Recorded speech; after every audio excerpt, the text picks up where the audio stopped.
And welcome back to Across the Board with Ian the Colonel here on hawkradio.org and acrosstheboardradio.com. Again, every day is a great day here at work at the radio station. Get to interview the best bands on the planet. One of my favorite bands, for sure one of your favorite bands. Colonel is a super fan of this band that has been around for just doing it since their first album. I mean, everything has been quality. Hard to say that about any band. The Smithereens, and Pat DiNizio is with us right now. Pat, welcome to the show, man. Hi, Eric. How are you? I'm good. I'm doing well, really well. Colonel. How you doing?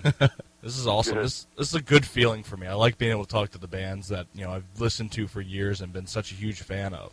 I'm kind of gleaming a little bit right now. I'm happy to be on the air with you guys. It's nice to talk with folks, and we talked off air for a moment. Mm-hmm. We're truly passionate about music. Absolutely. We are, yeah. It's and get it. I mean, if you like a band like the Smithereens, then I think you get what what's the best? I wouldn't say classic rock because we're still doing it, but you understand what good 3-minute melodic pop music is all about. Yeah, absolutely. We appreciate it. Yeah, and again, we appreciate you putting out the quality, though. I mean, there's so many bands that just put out 2 singles on an album and then fill in the rest of with crap. But you guys I feel like at least you guys put the same time and energy and creativeness and creativity. Well, if you listen to any of the albums going back to our first full-length record, especially for you, which came out in 1986, when that was recorded in December of 1985, we made a deliberate and conscious decision to use certain drum sounds and to use certain guitar tones that could not be dated, tones that were and sounds that were timeless, so that when the records were played 30 years after they were released, that they would still have the same impact and power, and that they would sound timeless. And I think we got lucky in that regard, because if you listen to Blood and Roses, Behind the Wall of Sleep, tracks from the second album like Only a Memory, or even A Girl Like You, they hold up. Sonically they hold up, and in terms of the composition of the tunes, they're of a certain genre that can't be dated. So hopefully we succeeded. Yeah, and every song, like you said, is just amazing. And I know 2 of my favorite off of the 11 album, A Girl Like You. Every time I hear that song, it puts a smile on my face. Yeah, I get a chance to rock out. I get the air guitar out, and Blues Before and After is to me, that's a song that can sum up so many relationships. Yeah, whether they're beginning or ending. It's just a great, great song. Well said. What do you think? I mean, it seems like again, and maybe that's just how it is with most pop music, or at least it was in that time period. Do you think it's about relationships? Do you think relationships are the big topic in terms of music? I mean, virtually every song I ever enjoyed hearing on the radio seemed to have something to do with a relationship or a love affair. Most of the great pop songs from the 50s and 60s and even 70s had something to do with that. And I was asked at one time, why don't you write more political lyrics? Well, number one, political lyrics date very easily. We're not a political band. We're not out to make that sort of statement. We're out to entertain people and relieve the burdens of the day through our music. And I said that, to me, if you're asking me whether I'm going to write a political lyric, I'm writing about the politics of relationships, because the quality of an individual's life is largely determined, by the quality or the condition of the relationship that they're in or out of. If you're in an unhappy relationship, or you're unhappily married, or you're going through a bad time, it colors your world significantly. That is so true. And that's what I write about, and I think that's what strikes that important, resonant, emotional chord in the listener. At least it does with me. And you were influenced by a lot of really great musicians and great bands, and you have went on to be that great band that inspired someone else as well. Most notably, Kurt Cobain. Was very well documented that he was inspired by the Smithereens and the Meat Puppets. What is it like when you look at your influences and you see the Who and a lot of the other influences you have, and you can compare yourself in the same way to them because you influence such a popular band? I don't think about it that much. I'm glad to hear you mention it, and certainly it's not written about perhaps as much as it should be. And I'm glad that people recognize the fact that the Smithereens were one of the primary influences on Cobain, because so many people admired him and even revered him. Mm-hmm. And I think it means a lot to my 17-year-old daughter that her dad had some sort of impact. But again, that happens as a happy accident or a consequence of a job well done. And again, it reflects back upon the fact that we were such purists and such iconoclastic guys that would not cave in to using the drum sound of the week, or if you listen to a lot of the 80s music that's played now on these 80s oldies stations, most of these tunes are unlistenable because it's all synthesizer drums and bad keyboards and bad songwriting, and there was a tremendous struggle for us back in the 80s and throughout the 90s to compete with that. And as someone said, I remember when I met Tommy Lee from Motley Crue at a Motley Crue show in Richmond, Virginia, for the first time back in 1989 or 90. We had a night off, and it wasn't our sort of music, but I learned more about showmanship from him in one performance than I learned from everyone else put together. Yeah. That aside, he said, I want to thank you because you are the guys that brought guitars back to rock and roll in the 80s. Absolutely. So if we had that influence, then it's a good thing. But again, all I'm ever really concerned about is writing good songs. And you have done making good records. And he always says that a good song stands the test of time. Right. And I absolutely agree with that. And just like you said, it's if you don't write for what is current at the time, but write a song and almost a story that stands the test of time, it will hold up forever. And I absolutely agree with that. Things that are topical about a specific period of time don't necessarily hold up. For example, the lyrics to Blood and Roses are about a specific thing, but only I know what it's about. But the lyrics are written in a sort of universal way that they're open to interpretation, whereby anyone who enjoys that song can use their own imagination, and perhaps it sparks some memory in them and reminds them of something in their life. Same thing with Only a Memory. We're not being specific about things. A Girl Like You, the lyrics to that, and I can tell you about it, were written specifically for a film called Say Anything. Mm-hmm. Yeah, great movie. Which was with John Cusack and Ione Skye and the director Cameron Crowe. Yep. Who later wrote about his own life in a film called Almost Famous, and he directed Jerry Maguire. He became very successful. He was married to Ann Wilson from Heart. Yes, he was. And I grew up reading his work in Rolling Stone magazine when he was the kid journalist. Uh-huh. He got a break, and he became a film director, and he wanted me to write the theme song for Say Anything. Mm-hmm. And I got a script, and I really enjoyed the screenplay. And the lyrics in the song are based upon the characters in the film, but they're written in such a way that they could have individual meaning for anyone who listens to it. And even if you'd never seen the movie, the lyrics would still have relevance to perhaps how you were feeling.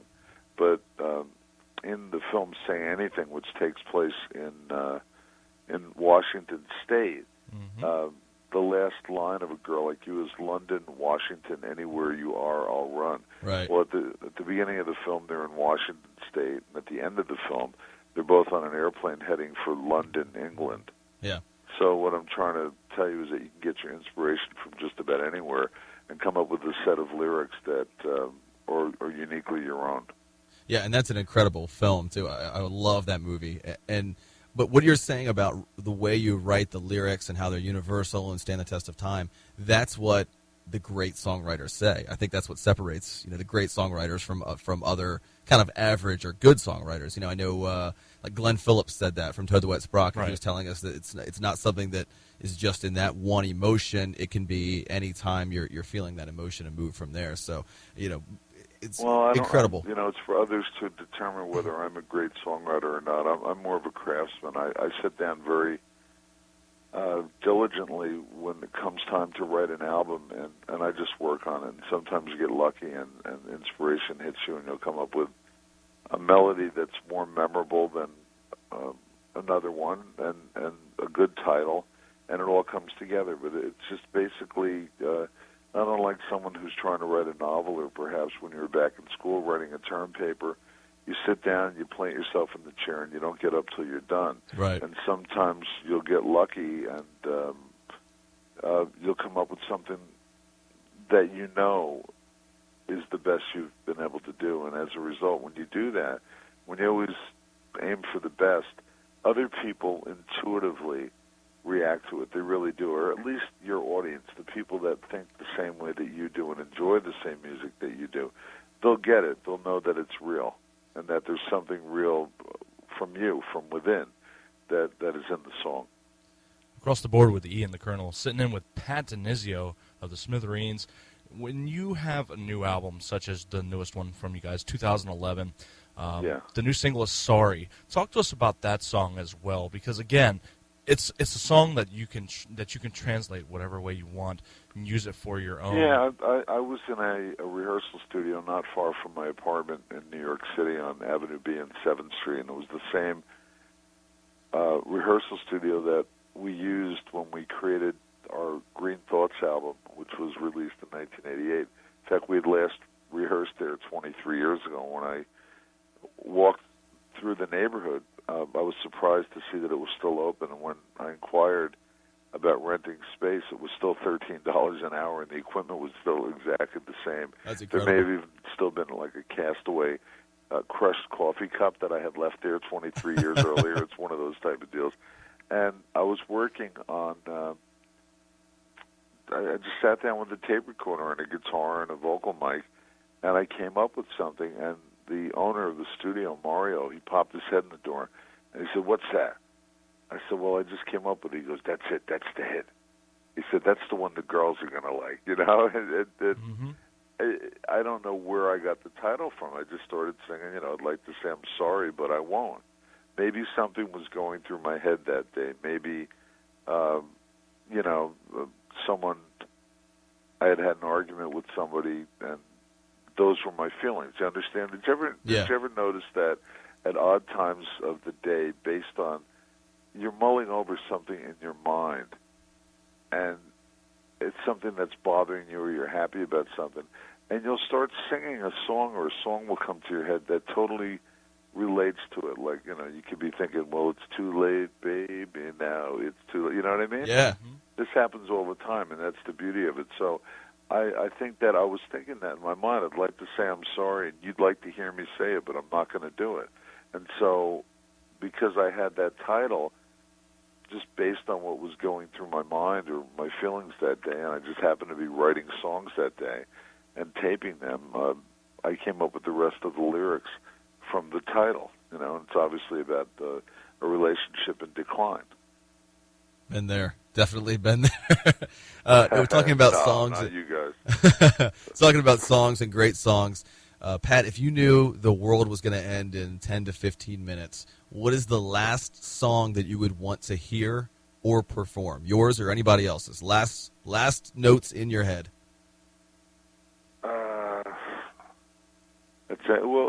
It's not pop music. It's probably a composition by Aaron Copland called "Our Town." It was done for the film version of the Thornton Wilder play, and the film version came out in the early 1940s, and it starred William Holden. And it's called "Our Town." It's a symphonic piece that Aaron Copland, who wrote Appalachian Spring and Rodeo and all these other things, did that. That's as touching a piece of music as I've ever heard, and it really has nothing to do with rock and roll. Yet it has everything to do with how I think about music. Yeah, and the overtones, the way the notes were put together in this piece, really had a profound influence on my way of looking at composition and hearing things. So it would probably Aaron Copland's "Our Town." Now, I can say You didn't think I'd have an answer, did you? No, I don't prejudge, man. I've never heard that composition. Have you, Colonel? I have. I'm a huge fan of Aaron Copland, actually, and to hear someone else bring him up. I think you can find it on YouTube or Amazon. Definitely, it's. In fact, I listened to it on the drive. I'm in Las Vegas now, and I drove 2,500 miles, and that was one of the things I listened to as I drove through some of the most beautiful landscape, American scenery that I'd ever seen in my life, places I'd never been, and he to me was the most American of all symphonic composers, and it put me in a good mood. Yeah, and I mean, when I perish, when I finally leave this earth, and if I do have a funeral or a wake, that's what I want played. I absolutely Our Town by think, Thornwalder. So if any of my friends are listening, remember that. I think Copeland is one of the most underrated musicians of all time. It's of course, so good. we won't be playing that at where are we playing? We're playing the Avalon. The Avalon Theater, Easton, Maryland, this on Friday. Friday night? Yeah, man. It's gonna be. I hear you won't be able to make it. No, wow, you had to throw us under the bus, Pat. we won't be able to make this one. However, when you guys play our area, Annapolis, Maryland, Rams Head on stage in January, guaranteed. We're gonna see you guys there. Yeah, looking forward to that one as well. And let me ask you this. That's a tradition with us. We do that every January. We do that every year. Yeah, that's a great place. We play in Philly at the what is it? The World Cafe Live, and then we go down. And we do Philly. We do the Rams Head, and then we go down to D.C. and do Falls Church, Virginia, and then we come back up and do B.B. King's in New York. Every January, we've been doing that for the last dozen years or so. But I'm really anxious to get back to the East Coast, and I'm taking the red eye from Las Vegas late Thursday night, and I'll be arriving in Philadelphia, driving down to Easton, Maryland, get a nice sound check in, and we're playing at the Avalon, a venue we've never played before. It's a cool venue. It's small, but beautiful old theater, historic theater, and I've seen a lot of great bands there. Really like it. And Easton's a small but kind of like cozy, I guess, town would be a good way to describe it. So look, that's going to be a great show. There's a lot of those theaters, thank God, that are cropping up all over the country. Yeah, in New England, absolutely. For example, like the Infinity Theater, the Sellersville Theater in Sellersville, PA. There's so many of these wonderfully restored former movie theaters or former town halls, buildings that, thank God, haven't been torn down. And, places that were performance places that had fallen into disrepair, and the community has gotten behind it. And there's a lot of subscription patrons there, and it's a wonderful thing for the people in the community. There's one in Phoenixville, PA, too. It's the Phoenixville Theater where they filmed that science fiction classic from the 50s, The Blob. The Blob, yeah. A buddy of ours lives out there. One of my best friends lives in Phoenixville. Yeah, so. our good friend. I would imagine that the Avalon Theater is right along those lines. Absolutely. It has, a lot of people in the area that believe in that place and appreciate it. We'll go to shows like the Smithereens. Yeah, it's definitely a good arts kind of town as well. So had a lot of fun at Easton before. Let me try to stump you with this question. See if I can make you think for a second. If you could create a time capsule for pop music, for music in general, that you're going to hand down to your daughter, like you mentioned, or to younger musicians, say 20 years from now, you can put 3 things in it. Doesn't have to be albums. 3 things. What are they? Well, it's a difficult question. Pop culture. No, it could be pop culture, pop music, anything. I would probably put the Constitution of the United States of America. Interesting answer. Okay. Something to do with World War II. Those guys those kids that sacrificed their lives so that we could live free, and probably a copy of Meet the Beatles. Yes. Actually, my next question was going to ask you about the albums and everything, because you've done these tribute albums to the Beatles and to Who, and 2 of my favorite bands of all times as well. I mean, everyone loves the Beatles, everyone loves the Who, and when you put out the Smithereens Play Tommy, it was like a dream come true to be able to hear you guys perform songs by the Who. It was really such a great thing. How did you go about choosing we do a version of The Seeker by The Who, which was not a hit, but was a fan favorite. Yep. We actually recorded a live version of that. It came out in 87 or 86, and we've always done that even since then. But, for me, having an entrepreneurial streak, I was looking for ways to keep the name of the band out there in these tough times for musicians. Very. And I realized at the 40th anniversary of the original release of Tommy by The Who, I think it was May 5th of 1969, I realized that it was coming up, and I approached the record label about it, and I said, I've got an idea.